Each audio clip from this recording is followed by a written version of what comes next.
गजाननं भूतगणाधिसेवितं कपित्थजम्बूफलचारुभक्षणम् उमासुतं शोकविनाशकारकं नमामि विघ्नेश्वरपादपङ्कजम्। श्री स्वस्तानि व्रतकथा प्रारम्भ। अथ द्वितीयोऽध्यायः। सतीदेवी उत्पत्ति वर्णन। कुमारजी आज्ञा गर्नुहुन्छ, हे अगस्त्य मुनि, त्यहाँ उपरान्त अघि यो संसार पद्मकल्पमा जलमय छँदा परब्रह्म अव्यक्त स्वरूपका सङ्कल्पबाट उत्पन्न महाविष्णुका नाभिदेखि सहस्रदल कमल उत्पन्न भयो र त्यस कमलमा निर्गुण शिवका दायाँ पार्श्वबाट ब्रह्मा उत्पन्न भएर विष्णुको नाभिमा उत्पन्न कमलमा बसी संसार सृष्टि गर्न विचार गर्न थाल्नुभयो। त्यस बखतमा विष्णुका काने गुजीदेखि वीर पराक्रमी मधुर कैटभ नाभ गरेका दुई दैत्य उत्पन्न भए। मधुर कैटभ दैत्यले कहाँ के छ भनी जलमय संसारमा भ्रमण गर्दा ब्रह्मा बसेका सहस्र दल कमलनिर पुगी कमलको डाँड देखे। त्यो देखेर त्यसलाई समातेर माथि गई ब्रह्मालाई देखि ती ब्रह्मालाई खसाल्न तयार भए। तब ब्रह्मा डराएर योगमाया भगवतीको आराधना गर्नुभयो। ब्रह्माजीको आराधनाले महामाया उमादेवी प्रकट हुनुभयो। योगमाया भगवती प्रकट भएपछि ब्रह्माले बिन्ती गर्नुभयो, हे ईश्वरी, हजुरलाई कोटि कोटि नमस्कार छ। विष्णुलाई जागा गराइदिनुहोस्, मलाई दुईजना दानवले ज्यादै दुःख दिए। ब्रह्माको यस्तो वचन सुनि योगमाया उमाले श्री विष्णुलाई जागा गराउनुभयो र श्री विष्णु जागा भई मधुर कैटभलाई देख्नुभयो। त्यसपछि क्रोधले चाँडै युद्ध गर्न अघि सरी दिव्य 5000 वर्षसम्म विष्णु र मधु कैटभ बीचमा भयङ्कर युद्ध भयो। मधुर कैटभ दैत्य धेरै बलवान भएकोले भगवान विष्णुले पनि उनीहरूलाई जित्न सक्नु भएन। त्यसपछि भगवान विष्णुले साक्षात महामाया भगवतीको स्तुति गर्नुभयो, जसबाट भगवती प्रसन्न भएर दैत्यहरूको मनमा मोह ल्याइदिनुभयो। यो कुरा भगवान विष्णुलाई थाहा भयो र भन्नुभयो, हे दैत्यहरू हो, तिमीहरू धेरै पराक्रमी रहेछौ, म प्रसन्न भएँ, वरदान माग। यसरी विष्णुले आज्ञा गर्दा मधुर कैटभ दैत्यले अहङ्कार गरी भने, हे विष्णु, युद्धमा तिमीलाई हामीले जित्यौँ, अब तिमीले के वरदान देऊला? युद्धमा जसले हार्छ बरु त्यसले जित्नेसँग वरदान माग्छ। त्यसकारण तिम्रो इच्छा भएको वर हामीसँग माग। दैत्यहरूको मन भगवती महामायाको मोह जालमा परेको हुनाले उनीहरूले भगवान विष्णुलाई यस्ता वचन भने। त्यो सुनि विष्णु आज्ञा गर्नुभयो, म वर त माग्दछु, तर वाचा गर। मधुर कैटभ दैत्यले भने, तिमीले मागेको वरदान हामी अवश्य दिउँला। उनीहरूले वाचा भनी गरे। सत्ययुगमा आफ्नो वचन दैत्यहरू पनि पालन गर्थे भने देवताहरूको त के कुरा। त्यसपछि विष्णुले आज्ञा गर्नुभयो, हे दैत्य हो, अरू थोक के वर मागौँ? तिमी दुवैलाई म मार्न सकूँ, मेरा हातबाट मर। यस्तो विष्णुको वचन सुनि मधुर कैटभ दैत्यले भने, हे विष्णु, तिमीले कपट गरी वर माग्यौ तापनि हामीले वाचा गरेका हुनाले दिन्छौँ। यस्तो मनमा विचार गरी जब जलमय संसारमा विष्णुसँग दैत्यले भने, हे विष्णु, हामीलाई जल नभएका ठाउँमा मार। यति दैत्यले भनेको सुनि विष्णुले ती दुवै दैत्यलाई काखमा राखेर सजिलैसँग मार्नुभयो। तिनै दैत्यहरूबाट शीतकालमा तुषारले पानी जमे झैँ गरी समुद्रको जलमा पृथ्वी उत्पन्न भइन्। हाड र नसाले पर्वत र पत्थर भयो। त्योदेखि ब्रह्माले अब संसार सृष्टि गरौँ भनी विचार गर्नुभयो। सृष्टि गर्न लाग्दा उहाँले भगवान महादेवको आराधना गर्नुभयो। महादेवबाट आज्ञा भयो, हे ब्रह्मा, तिमीले नारायणको आराधना गरी सृष्टिको काम गर। ब्रह्माजीले भगवान विष्णुकै आज्ञाले 14 भुवन सृष्टि गर्नुभयो। ब्रह्माले कुन कुन भुवन सृष्टि गर्नुभयो भने भूलोक, भुवरलोक, स्वरलोक, महरलोक, जनलोक, तपलोक, सत्यलोक गरी यी 7 लोक ब्रह्माबाट उत्पन्न भए। यसै गरी अतल, वितल, सुतल, तलातल, महातल, रसातल, पातल यी 7 गरी जम्मा 14 भुवन ब्रह्माबाट सृष्टि भए। फेरि ब्रह्माले द्वीप सृष्टि गर्नुभयो। ब्रह्माले कुन कुन द्वीप सृष्टि गर्नुभयो भने जम्बुद्वीप, प्लक्षद्वीप, साल्मले द्वीप, कुचद्वीप, क्रौञ्चद्वीप, सागरद्वीप, पुष्करद्वीप। फेरि ब्रह्माले 7 समुद्र सृष्टि गर्नुभयो। ब्रह्माले कुन कुन समुद्र सृष्टि गर्नुभयो भने क्षारोद समुद्र, इक्षुराशोद समुद्र, सुरोध समुद्र, कृतोद समुद्र, क्षीरोद समुद्र, दधिमण्डोद समुद्र, स्वादोदक समुद्र, यी 7 समुद्रहरू हुन्। पहिलो द्वीप जम्बूद्वीप हो। जम्बूद्वीप क्षीरोद समुद्रले बेष्टित छ। त्यहाँ अग्निन्द्र नामक राजा राज्य गर्छन्। दोस्रो प्लक्ष्म द्वीप हो। यो इक्षुरसोद समुद्रले बेष्टित छ। त्यहाँ इद्मजिह्वा राजा राज्य गर्छन्। तेस्रो साल्मली द्वीप सुरोद समुद्रले बेष्टित छ। त्यहाँ यज्ञबाहु नामक राजा राज्य गर्छन्। चौथो कुशोद्वीप हो। त्यो घृतोद समुद्रले बेष्टित छ।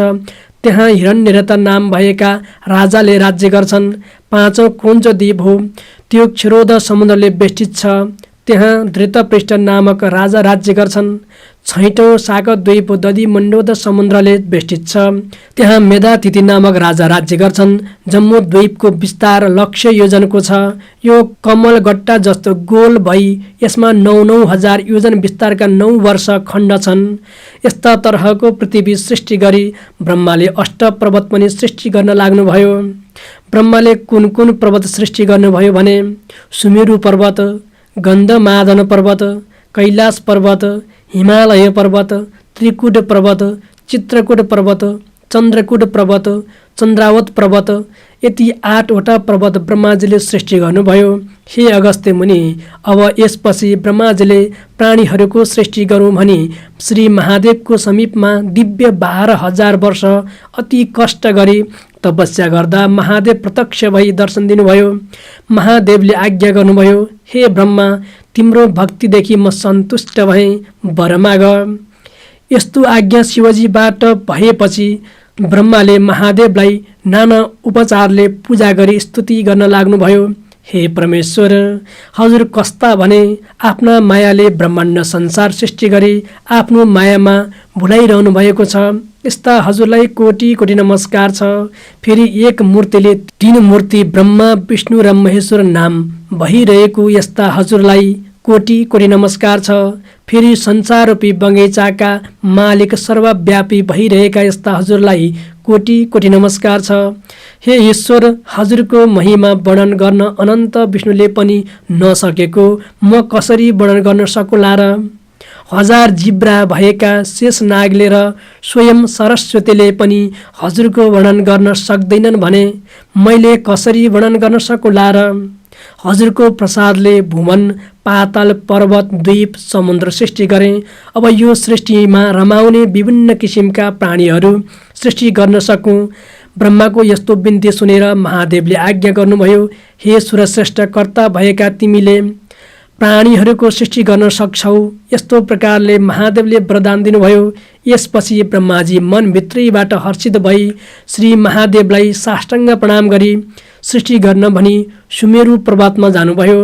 सृष्टिको क्रममा ब्रह्माजीले सबैभन्दा पहिले शिवलोक, विष्णुलोक, ब्रह्मलोक, उमालोक, स्कन्दलोक लगायत स्वर्ग आदि नाना लोकहरू सृष्टि गर्नुभयो। फेरि सुमेरु पर्वतको पूर्व दिशामा अमरावती सृष्टि गरी आग्नेय कोणमा शुद्धावती सृष्टि गर्नुभयो। दक्षिण दिशामा यमपुरी सृष्टि गरी नैऋत्य कोणमा कृष्णावती पनि सृष्टि गर्नुभयो। पश्चिम दिशामा श्रद्धावती सृष्टि गरी वायव्य कोणमा गन्धावती पनि सृष्टि गर्नुभयो। उत्तर दिशामा अलकापुरी सृष्टि गरी ईशान कोणमा यशोमती पनि सृष्टि गर्नुभयो।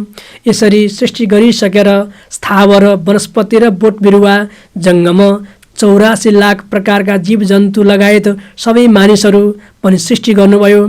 फेरि सबै प्राणी सृष्टि गर्न लाग्दा पहिले कश्यप आदि 100 ऋषि मनले चिताउँदैमा सृष्टि भए। अगस्त्य मुनि भन्छन्, हे स्कन्दकुमार, तपाईँका वचनरूपी अमृतको रस मेरा कानरूपी जिब्राले बारम्बार पिउन माग्दछ। सृष्टिका कुरा भन्नुभयो। अब देवता, दैत्य, मनुष्य कस्ता प्रकारले सृष्टि भए त्यो सुन्न साह्रै इच्छा छ, आज्ञा गर्नुहोस्। यसरी अगस्त्य मुनिले भनेको वचन सुनि कुमारजी आज्ञा गर्नुहुन्छ। हे अगस्त्य मुनि, कश्यप ऋषिका अदिति, दिति, दनु, कारा, घोरा, सिंहिका, क्रोधा, प्रहादा, बलिष्ठा, विनता, कपिला, कद्रु, मनु गरी जम्मा 13 जना स्त्रीहरू थिए। दितिका गर्भदेखि हिरण्यकश्यपु आदि दैत्यहरू जन्मे। अदितिका गर्भदेखि चन्द्र सूर्य इन्द्र आदि नाम भएका 33 कोटी देवता जन्मे। धनुका गर्भदेखि दानवहरू जन्मे। कारा घोराका गर्भदेखि गन्धर्वहरू जन्मे। सिंहीका गर्भदेखि राहु जन्मे। क्रोधाको गर्भदेखि क्रोध जन्मे। प्रादाका गर्भदेखि रम्भा तिलोत्तमा उर्वशी आदि अप्सराहरू जन्मे। मनुका गर्भदेखि ब्राह्मण क्षेत्री वैश्य शूद्र चाण्डाल अन्त्यज म्लेच्छ साथै यवनहरू जन्मे। बलिष्ठा र विनताका गर्भदेखि अरुण गरुण सम्पत्ति मयूर कोकिल चखेवा आदि पक्षीहरू जन्मे। कपिलाका गर्भदेखि कामधेनु गाई सिंह शार्दुल बाघ हात्ती घोडा मृग जरायो गैँडा खरायो आदि पशुहरू जन्मे। कद्रुका गर्भदेखि शेषनाग अनन्तनाग वासुकीनाग कर्कटनाग महापद्मनाग कुलिगनाग तक्षकनाग शङ्खनाग गरी अष्टनागहरू जन्मे। हे अगस्त्य मुनि, यस्ता तरहले देवता ऋषि यक्ष गन्धर्व किन्नर राक्षस अप्सरा नाग मनुष्य पशु पक्षी सृष्टि भएको देखि ब्रह्माले यिनीहरूलाई आहार सृष्टि गरौँ भनी धान जौ तिल आदि नाना अन्न सृष्टि गर्नुभयो। हे अगस्त्य मुनि, संक्षेपले मात्र बताउँछु, अरू सबै कुरा पुराणबाट विस्तारपूर्वक बुझौला। यति कुरा सृष्टिका बारेमा बताएँ, अब तिमीलाई जे सुन्ने इच्छा छ भन भनेर कुमारले आज्ञा गर्दा अगस्त्य मुनि भन्दछन्, हे पार्वती नन्दन, कुन कुन भुवनमा कुन कुन देवता छन्, दिक्पाल कसरी भए, त्यो आज्ञा गर्नुहोस्। अगस्त्य मुनिले भनेका यस्ता वचन सुनि कुमारजी आज्ञा गर्नुहुन्छ। हे अगस्त्य मुनि, कैलाश भवनमा श्री महादेव हुनुहुन्छ। उमा भुवनमा भुवनेश्वरी पार्वती हुनुहुन्छ। वैकुण्ठ भुवनमा विष्णु हुनुहुन्छ। सत्य भुवनमा ब्रह्मा हुनुहुन्छ। नैऋत्य भुवनमा अरू ऋषिहरू छन्। यति भुवनको कुरा बताएँ, अब दिक्पाल कसरी भए त्यो पनि बताउँछु। कश्यप ऋषिका पुत्र इन्द्रले हिमालय पर्वतमा गई धेरै कालसम्म कष्ट गरी तपस्या गरे। श्री महादेवलाई सन्तोष भई वरदान दिनुभयो र आज्ञा गर्नुभयो, हे इन्द्र, तिम्रो भक्तिदेखि म प्रसन्न भएँ। अब म तिमीलाई वरदान दिन्छु। तिमी पूर्व दिशाको दिक्पाल भयौ भनी अमरावतीको अधिपति बनाई पठाउनुभयो। फेरि अर्का तपस्वीले त्यसै गरी तपस्या गरे। महादेव प्रसन्न भई यमराज भनी नाम राखी दक्षिण दिशाको दिक्पाल भयौ भनी यमपुरीको अधिपति बनाई पठाउनुभयो। फेरि एउटाले गई त्यसै गरी तपस्या गरे। महादेव प्रसन्न भई नृत्य भनी नाउँ राखी नृत्य कुण्डको दिक्पाल भयौ भनी कृष्णावतीको अधिपति बनाई पठाउनुभयो। फेरि एउटाले गई त्यसै गरी तपस्या गरे। महादेव सन्तोष भई वरुण भनी नाम राखी पश्चिम दिशाको दिक्पाल भयौ भनी श्रद्धावतीको अधिपति बनाई पठाउनुभयो। फेरि 49 वायुले गई त्यसै गरी तपस्या गरे। महादेवले प्रसन्न भई वरदान लेऊ भनी आज्ञा गर्दा 49 वायुले हामी 49 जनाले एक हुन सकौँ, हामीलाई कोही नदेखुन्, शब्द मात्र सुनुन्, बलमा पनि कसैले जित्न नपाउन् भनेर स्तुति गर्दै वर मागे। महादेवले तथास्तु भनी वरदान दिई वायु भनी नाम राखी वायव्य कोणको अधिपति बनाई पठाउनु भयो। फेरि एउटाले गई त्यसै गरी तपस्या गरे। महादेव सन्तुष्ट भई कुबेर भनी नाम राखी उत्तर दिशाको दिक्पाल भयो अलकापुरीको अधिपति बनाई पठाउनु भयो। फेरि एउटाले गई त्यसै गरी तपस्या गर्दा महादेव प्रसन्न भई विश्वका भनी नाम राखी ईशान कोणको दिक्पाल भयौ भनी यशोमतीको अधिपति बनाई पठाउनु भयो। हे अगस्त्य मुनि, यति दिक्पालहरू भएको कुरा बताएँ। अब महादेवकी आदि शक्ति सती देवीको देह त्याग गर्दा उत्पात भएको कुरा बताउँछु, राम्रोसँग सुन। यस प्रकारले कुमारजी आज्ञा गर्दा अगस्त्य मुनि भन्नुहुन्छ, हे कुमारजी, सती देवीलाई महादेवले विवाह गर्नुभयो, साथै कसरी उहाँले देह त्याग गर्नुभयो, के उत्पात भयो त्यो आज्ञा गर्नुहोस्।